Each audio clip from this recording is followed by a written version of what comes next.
Guys, it's your girl Leslie. So today we're reading again A Box of Kittens, Black Butler Cats, Ex Modern Reader, chapter 18 and 19. Guys, I just took my dog a shower and he smells fabulous. He smelled disgusting before, but now he smells beautifully awesome. And he's a pit bull, but he's the easiest dog to shower in the house, so like, I don't even have to do so much work. He did half the work for me, so I'm happy. Anywho, guys, I am still trying to keep up with my community. I cannot go into the community all the time, so I'm still looking for someone who can actually be in the community, check it once in a while for at least 10 or more minutes. Some of my curators are busy, because I understand it's school time, you know. I get it. I'm in 8th grade. I have that big responsibility, you know. Anywho, it's not that hard in 8th grade, guys. I promise you, it ain't. Well, as long as you're keeping your grade up, you're fine. Anywho, guys, chapter 18. I have not read this yet, so I apologize. Any interruptions?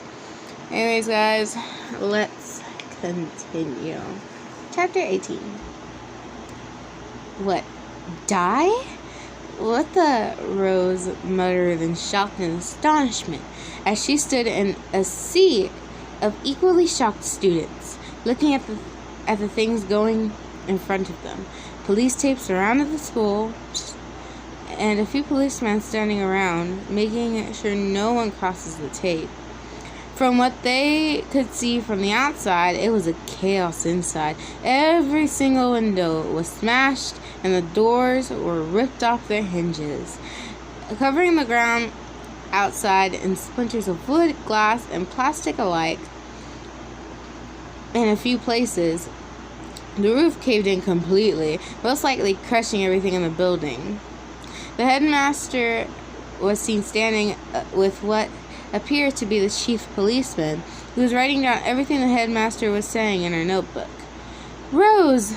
The girl in question turned to see, I don't know how to pronounce that, and Maria Cruz from the dance classes. She was teaching and running towards her. Are you guys alright? Rose asked, concerned for the two who appeared in front of her. They both nodded. The school is destroyed, Maria explained, waving her arms about her head rapidly. I saw as well. Yes, Kayata said, in a thick accent, a worried look on her face. The school is not looking good. It wasn't like that when I left, Rose thought aloud, wondering what might have caused the school to expectantly look like a bomb was left off, just exploded inside of it. The only people in there when I left were the janitors, and I'm pretty sure they wouldn't want their hard work to be wasted. Yeah, I don't think that's the case. Wilden Frost found his way over to the group, weaving in and out of the shocked students. Oh, hey, Winfield, Maria greeted him with a smile and a small wave of her hand. Do you ladies happen to know what happened? He questioned. No, we're finding it like this. We're already finding it like this already, Kayata explained to him. The students, along with Rose's group, were shunted away by the large group of policemen and policewomen. Away from the crime scene, they said. The time skipped. So, no people seem to be injured, yet the authorities seem unclear how the whole thing happened. The BBC reporter was interrupted by Rose, switching off the TV. She had many phone calls from worried family members and old friends as soon as she got home, all asking whether she was alright or if she had any idea on who or what would have done that. All of her response for the latter was, I have no idea. That happened to your school? Eloise asked, remembering what the lady on the screen just said a moment ago. Yep, Rose said dully. How are you going to carry on with your work if it's destroyed? CL asked trouble. Everyone received emails with work to be done. They also said that teachers will keep on emailing work to us. What's an email? Ronald asked, eager to know things from the future. It's a thing where messages are distributed by electronic means from one device to another or more recipients. via a network. Rose explained, "It's rather handy." Ronald and the others lauded while Grell, being as absorbed to his own appearance as always, was combing his fur with his red paw claw, smoothing it out, ignoring everybody. Undertaker, for no apparent reason, wasn't inside his new coffin, doing Lord knows what in there. A load of chuckles was heard from the coffin, successfully startling Grell, who tripped over his fur and landing on his face, while William smirked and Ronald laughed openly at his sincere senior whatever on the ground. The author apparently is not getting bored of CF Grell falling on his face anytime soon. Sorry, girl. Anyways, I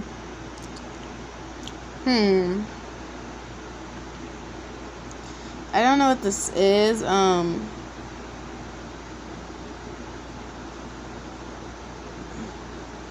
This is basically, so I'm not gonna read too much on this. This is kind of gory, so this is kind of long, and it's kind of just basically extra details.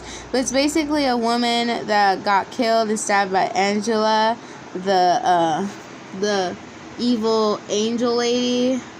So I'm gonna go and put her on the screen to show you guys what she looks like. You know, it won't be so confusing anymore. And the man version. So there you go. Yeah, pretty much cuckoo crazy angels. Anyways, let's continue. I'm a deer. That's Sebastian right there. Anyways, continuing. What's the next step, Sebastian? Rose asked as she put the final spoonful of chocolate curry into the final disc of dough. Then wrapping the edges around the filling, creating an outmost perfectly circular bun. She dusted the flour off of her hands onto her light green apron that said Usa-san with a little pink bunny from Orin High School Host Club. Oh my god, aww! And looked up to Sebastian expectingly, who was sitting on the counter beside her, watching over her. Place the buns onto a frying pan with precisely an inch of oil. Then fry them at a medium until they are golden brown in color on both sides. Sebastian smiled and closed his ruby-colored eyes. Ciel and Aloise wandered in, smelling the scent of food waving through the house. The oil bubbled and spat at Leslie. Well, I just said my name on accident. I'm sorry, guys.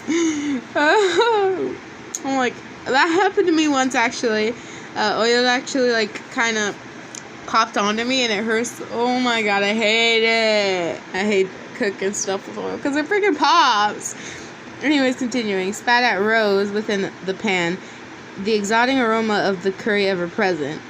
Rose picked up a pair of tongs beside Sebastian and grabbed the nearest bun, flipping it over so that the golden brown bottom was revealed.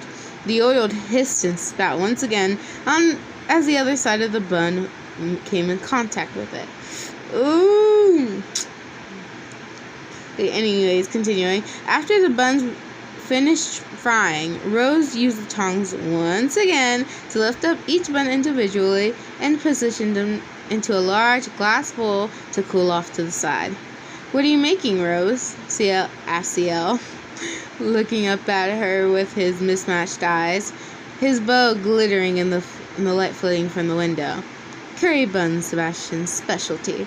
She smiled down at him before crouching down on her knees and giving him a scratch behind the ears. Despite his so-called pride, he purred loudly and rubbed his face against Rose's hand. Sebastian chuckled quietly at how cute his young master was, with the large bow tie around his neck, as well as the extra loud purring. Hearing him chuckle, Rose scratched behind his ears also. All Ciel did was glare at Sebastian, the butler, for laughing at him, the master. "What are curry buns?" Eloise asked confusingly. "A dish Michaelis created himself, Your Highness," Ciel replied motionlessly. walking into the room with an equally bored-looking William, who was muttering under his breath about something that sounded like overtime. "Well, can I try one?" Jumping up against Rose's leg, clawing the fabric covering it. "Not just yet, Eloise. They need to cool down first." Rose unhooked his claws from her trousers and put her arms around her back, untying the knot that ensured her apron stayed on. Once it came undone. How dare you bark at me? Okay, that scared me. How dare you scare me? Don't do that. Okay, it's okay, guys. He does that like whenever he tries to annoy me. How dare you? Anyways, continuing. I don't go crazy. Okay, so. Okay, let's see. We're right here. So she slipped it off and hung it on a small wooden pole that stuck out from behind the door. She reached up and untied her hair. You know, your hair length. I'm gonna just say short hair because my hair's short right now. Short hair, her short, dark brown hair from its ponytail, and wiped the sweat from her brow, closing her eye color briefly. Her brown eyes briefly. "Those curry buns should be cool enough," Rose said, picking up the bowl containing the curry buns. "Who wants some?"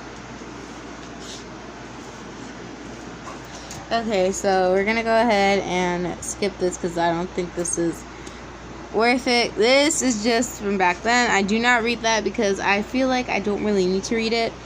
It's not that important part to the story for me because like they can't really do anything and pretty much so anyways, I think that was chapter 19. So this is chapter 18 and 19, guys. I hope you enjoyed.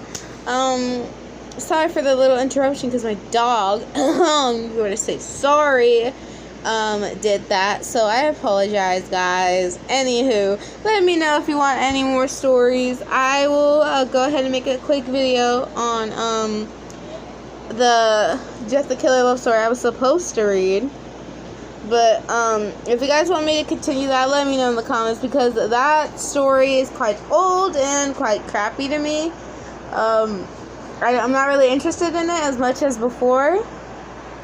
But if you want me to keep reading that story, it's called Blood Flow, Jeff the Killer Love Story, or something like that. Anyways, guys, let me know in the comments if you want me to continue that, or give a like to this video, and let me know. Anyways, guys, following up to that, like, subscribe, and hit that notification bell for more amazing videos, guys. I hope you guys enjoy my channel, enjoy everything I post and stuff. I know sometimes it isn't the best, but it's the best I could do for the moment. So, anyways, guys, bye and peace. Who am I? Who am I? What are you even saying? I'm the loser of the game. You didn't know you were playing. Let's play another game. This time I got to win.